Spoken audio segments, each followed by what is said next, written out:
Hey guys, welcome back to the channel. So today I'm going to be doing an assumptions video. Basically, I asked all of you guys that follow me over on Instagram to leave an assumption that you may have made about me. I obviously upload to YouTube and I post on Instagram, but it's really difficult to get a complete picture of a person without actually knowing them. So as humans, we inevitably have to fill in the gaps with assumptions based on like what we think we know. So I thought that it would be really interesting to find out what assumptions you guys have made about me. So I got a great response from you guys. Thank you so much for playing along. Obviously, without you all, I would not be able to film videos like this. And if you are not already following us on Instagram, come on over and then you can get involved in these like Instagram-y videos if you want to. I got some crazy funny ones, some very accurate ones, and then I got some surprising ones. I guess with videos like this, there could be a tendency to only talk about what you feel most comfortable talking about. But I'm going to go out on a limb here and tackle some of the juicier content, because otherwise, what is the point of the video, right? So let's begin. That you are not a vegan, only on camera. This was really interesting. I mean, do people really pretend that they eat a certain way or follow certain lifestyle principles? Like, to what gain? I mean, what would you gain from pretending to be vegan? Like, I don't get it. I don't know. I can reassure you, I am vegan. I have been for coming up 3 years. I do not secretly dress in a disguise and pick up a Big Mac. Hasn't happened. Very much doubt it ever will. No, I'm not lying there. So that assumption is wrong. This one's quite interesting. You miss the taste of some non-vegan foods, and I would say that that is correct. And just because I miss the taste of something doesn't mean that I'm going to do it again. And also, just because I'm vegan doesn't mean that I would hate the taste of meat. I didn't become vegan because I hated the taste of meat. I hated everything that surrounded it. I hated it. I hated the fact that an animal had to die for that meal in front of me. So that's what I didn't like. But obviously I did enjoy the foods I ate prior to becoming vegan. I did enjoy the taste. So that assumption is true. Whew. This is getting interesting. This is getting interesting. That you are lying about your age. There's a lot of lying accusations. I'm feeling kind of hurt. No, I don't like. I'm 37. I turned 37. I was born in 1981. I mean, what's there to lie about? Like, my friends follow me. I'd be outed. My friends would say, Taira, you're not 21. You're not 30. So that assumption is wrong. I am not lying about my age. I'm 37. There's nothing I can do about it. It's just when I was born. You have a wild side without your kids and can hold a drink. I don't think I can hold a drink, no. See, I don't drink anymore. When I was around 19, I was going out quite a lot, and I suppose my tolerance level for alcohol beverages probably went up a bit. But if I were to drink now, no, I don't think I'd be able to hold my drink. And a wild side, yeah, I suppose that's true. I have got a wild side. I think everybody has. I think I'm quite a wild person in general. I have wild ideas, and yeah, when I'm with my friends, we have a wild old time. That your eyebrows might be tattooed because they always look good.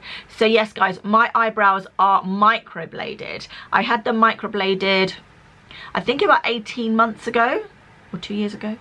I don't know, but yeah, they are microbladed, and it is one of the best things that I have ever done. I've always been completely obsessed with my eyebrows, so not having to like faff about with them every morning and throughout the day has been a godsend. I really recommend microblading. Obviously it defines your eyebrows, frames your face. Like, having a good set of eyebrows can make all the difference to a good and bad day.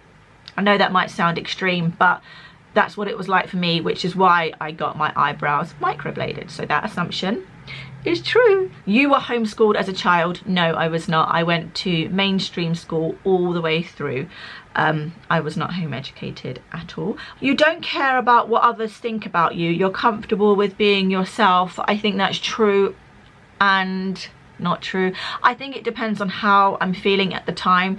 I might see something that someone has like said about me or said to me, and it depends how I'm feeling at the time as to how I take that. I'm trying to be a bit more consistent with my feelings and how I feel about myself, but we all have ups and downs, and sometimes things hit us harder than they would do on another day. You know, it depends on stress levels, on what's been going on in your life. But generally, I am quite secure as a person, and it probably takes quite a lot, but then sometimes I find something really small really gets at me, and that's maybe because it's hit a nerve. Maybe I try and like figure out why I'm feeling like this about something in particular or someone in particular, and I really try and evaluate the feelings, and I try to turn it into something positive. If I'm not feeling good about something in particular, how can I make myself feel better? So yeah, that assumption is kind of true, but we all have times when things do just get to us. You never eat cake or chocolate. No, that is not a true assumption. I eat cake a lot. I eat chocolate a lot. I think maybe I need to do another what I eat in a day when it's a not so healthy day, because I do have them a lot, and I want to be realistic with you. So maybe that will be an upcoming video. So that assumption's wrong, I'm afraid. I eat cake and I eat chocolate and I eat a lot. Like, I stuff my face with chocolate and cake. Yeah, so, and I will prove it to you in an upcoming video. You want more children? No, that assumption's wrong. I don't want any more children. I got the feeling now. I got the done feeling. I never got it. 1, 2, 3, 4, 5. I got a bit worried. Granted, I did get a bit worried, thinking, what if I never stop? What if I never get the feeling that I don't want to have any more children? But after 6 children, after Olive, I just got the feeling. And I feel that at the moment there is just about the right amount of me to share between all of them. That makes sense. And any more would just tip me over the edge for sure. That you are very tall. No, it's not true. Jean and Jude are both now taller than me. I'm 5'4.5", but with like excellent posture, I think that I could be like 5'5". So, but I think that's about average. I think it's about average. I'm not tall. I'm not particularly small. But no, that assumption is wrong. That you've had your lips plumped. This one's really interesting because I have actually been asked this lots and lots of times. That assumption is wrong. I have not had my lips plumped. They are just big, and right now they might look even bigger because they're really sore, and when my lips get sore they get even bigger. And that's why I don't often wear, I don't know if you've noticed, I don't often wear like lipstick or lip liner, because when I do, my lips look absolutely huge. I usually just leave nothing on my lips at all. I don't put lipstick on, and I just like put makeup like on my eyes, and I leave my lips sort of neutral. So that assumption is wrong. You force your kids to be vegan. No, that is not true. So if you have been watching my channel for some time, you will know that Jude is actually not vegan. He does eat a predominantly plant-based diet just because that's what we eat at home, but that is Jude's choice. He is not vegan, and the rest of my children have the choice to make that decision on their own. Obviously, my very little children are going to eat what I eat, like a plant-based diet. But yeah, my older ones, they can make that decision, and each and every one of them have their own reasons for wanting to be vegan. And if they didn't want to be vegan anymore, that is totally their decision. It's not my place. All I can really do is like advise my children and like give them the reasons that I want to be vegan. But ultimately, how do you force another human being to be vegan? It's like, it's impossible, really. So no, I do not force my children to be vegan. It has to be their choice, really. It has to be. I don't assume this, but a lot of people I know think that you only do this for the money. Okay, So firstly, I'm trying to decipher what do this means. I am going to assume that they are talking about YouTube and possibly Instagram. Okay, so let me try and answer this.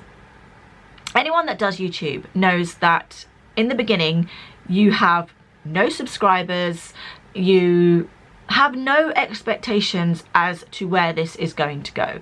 Like, you are so far away from like even being recognized or watched. Like, you've got like your mum, your nan, your sister, your friend, and 5 of your own views, and that is it. I really enjoy filming and editing, and before I did YouTube I had a blog. I used to take pictures, I used to write, I used to upload to my blog nearly every day. So I've always loved sharing and like documenting my family's life.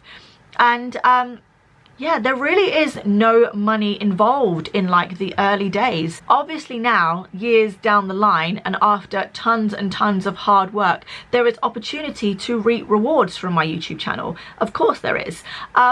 But yeah, you wouldn't have stuck with it unless you loved it, because it takes so long to get there. And like, I've had Instagram since Iris was a baby, and it's just literally posting pictures of my family. There really has never been any monetary influence for me to upload pictures of my family to Instagram. That assumption is wrong. I do not do this for the money. I do it because I enjoy it. I really enjoy filming. I enjoy documenting. I enjoy engaging. It's an enjoyable experience for me. That is why I do YouTube and Instagram. That you must feel tired, run down a lot because of all that you do and all the different directions that you are pulled. It's kind of true. I don't feel run down. I get tired, obviously, because I'm not very good with time management. So I will go all out for like 4 days. I'll stay up sometimes till like 3 in the morning doing crazy things. My mind just is in overdrive, and I achieve so much in those like 3 days, but then on the 4th day my body just like, no, we're not letting you do anything. And then I have a day where I can't move, and and then I go back at it again.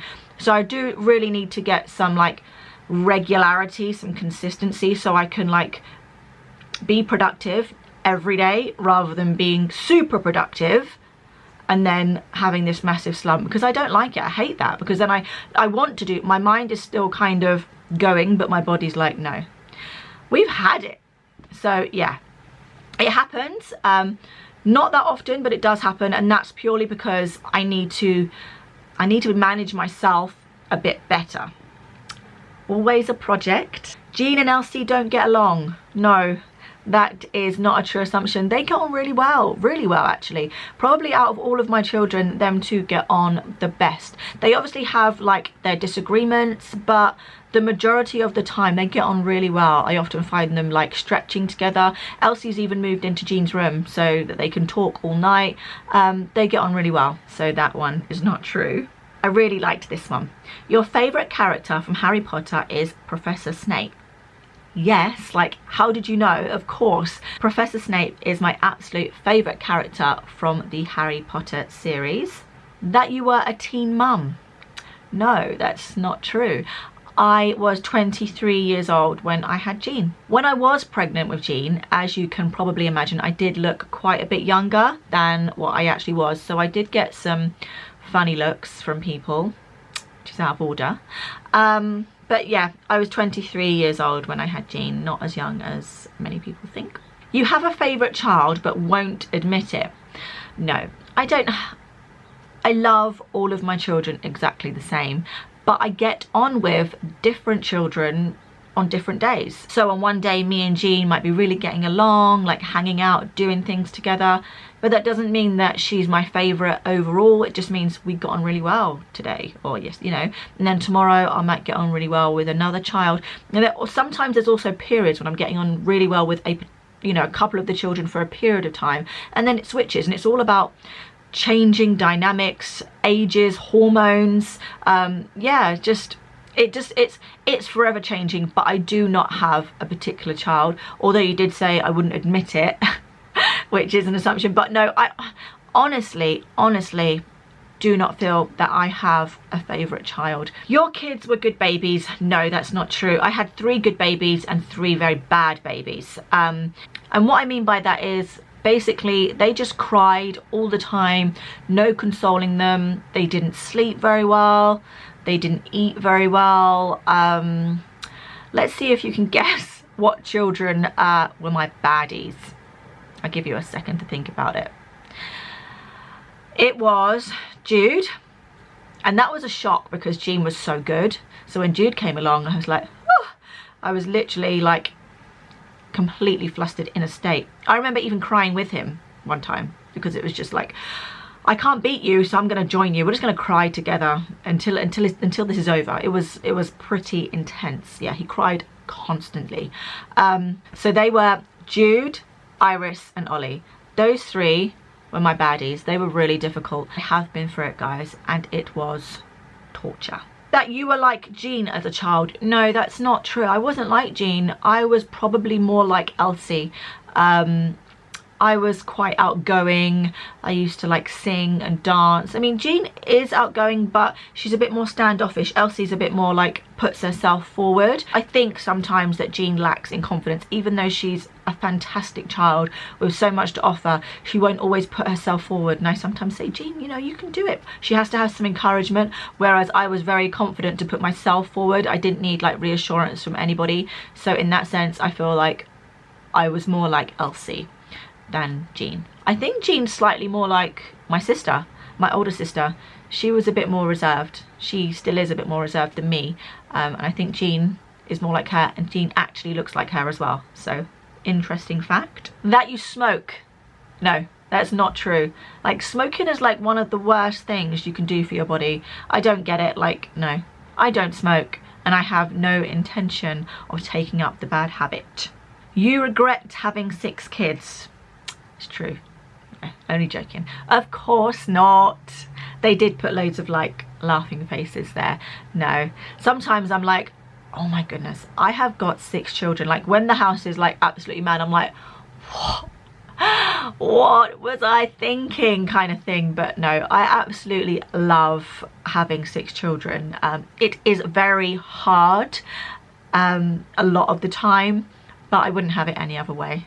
That you want a cat. I do really like cats, but my children are allergic. Jean and Jude are severely allergic to cats. So no, we could never have a cat, unfortunately. Your family are quite wealthy. I wouldn't, like, let's put it into perspective. Compared to like so many people in the world, we probably have a wealth of things compared to them. But in comparison to very wealthy people, then no, not at all. I mean, we live in a very small house. We would like to get a bigger one. There's like 8 of us in a 3-bedroom house. Not a very big 3-bedroom house either. Very wealthy to me would assume that you don't have to worry about money, or you have loads of disposable income, which we do not have, like not at all. So no, we are not very wealthy. So that assumption is wrong. You never get mad at your children or shout at them. No. Guys, that's not true. No matter how much I would love to say that I am the calmest, sweetest, angelic parent in the world, I'm not. I'm human, and sometimes I shout. I don't shout often, but I do it. So that assumption's wrong. I do shout. I do get cross with my children. I am constantly working on myself to try and stay calm, but it's 6 against 1 out there. So I have a lot of work to do. I have my work cut out. So yeah, I'm always working on myself. I want to be the best parent I can be. I don't like shouting. I feel terribly guilty afterwards, but I am just human, and I would love to meet a mother out there that has never shouted. I would love some advice from you. If you're out there, please contact me. That Iris annoys you. No, well actually all of the children sometimes annoy me, let's be honest, but no, why Iris in particular? At the moment, Iris is honestly the sweetest little girl right now. I know it can change like that, but yeah, right now she's adorable. None of my children like properly annoy me, you know. You are very chilled out about letting your children identify as what they want in all aspects. That's true, that's true. I am just here to love them, guide them, and yeah, just generally be there for them when they need me. That you love your Taira FAM? Absolutely. That you love your kids so much? For sure. That you're an animal lover? I am not your average animal lover. I didn't like grow up with any pets at all. I do like doggies, and I would like to rescue one in the future, but I'm not like, oh yeah, you know, I've got all these animals around me like Ace Ventura. I suppose that's maybe a misconception about vegans in general, that they're all animal lovers. I would always do whatever I could to help an animal in need. I mean, we are the dominant species here, but at the same time, yeah, I'm just not a animal lover. I hope that makes sense. I don't dislike animals. I'm just not one of those like animal loving people. I assume you prefer savoury food over sweet. I think that's probably true. If I was really hungry, I would want something savoury rather than sweet. I do like sweet after savoury, but I would choose savoury first. And if there was only two options, I would definitely go for savoury. So that's true. That you have no tattoos. No, that is not true. I have one tattoo on my right hip. That you are very honest and will tell it how it is. I am very honest, but at the same time, I don't just like say it because, oh, well, that's just the truth, it's honest, I'm just going to say it. I will not, you know, I try to avoid hurting people's feelings. I'm not one of these people who say, well, I just like to speak the truth. You need to think about what you're saying and the implications of what you're saying. I don't agree with just saying something because it's true. It doesn't matter, does it? You need to tread carefully and be nice and, yeah. I try to avoid conflict or upsetting someone. I would prefer to be positive and try and help someone out whilst being honest at the same time. I think there's a certain way of speaking as to not hurt someone's feelings. I don't think it's productive or helpful to hurt someone's feelings if you're trying to get a point across. There's no point just like, I need to tell you that this, because it's so unhelpful. I try to turn everything round and just word what I'm saying a bit better so I can still be honest. I can also be helpful and productive and kind and considerate, because I think that those things matter so much. So part of that is true, but part of it isn't. That you are a really fun mum. Well, I like to think I am. I don't know if my children would agree. I'd have to ask them. Watch this space. You have no difficulties waking up early in the morning. That's not true.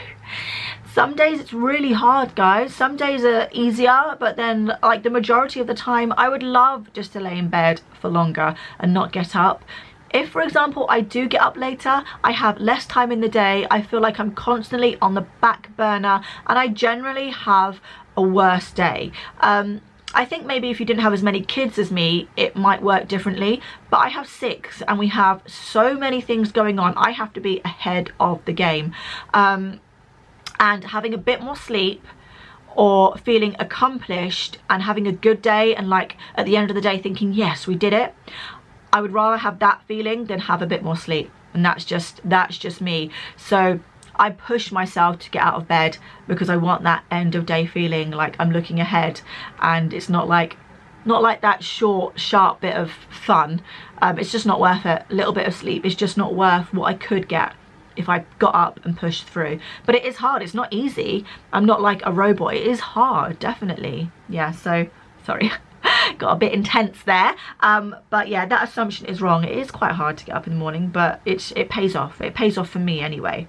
So we have come to the end of the video. I really hope you enjoyed it. It was really eye-opening to hear your views and assumptions about me. I hope I have now cleared a few things up. Be sure to give the video a big thumbs up and subscribe if you are not already. Be sure to come over and follow us on Instagram, and we will see you again very soon, guys. Bye.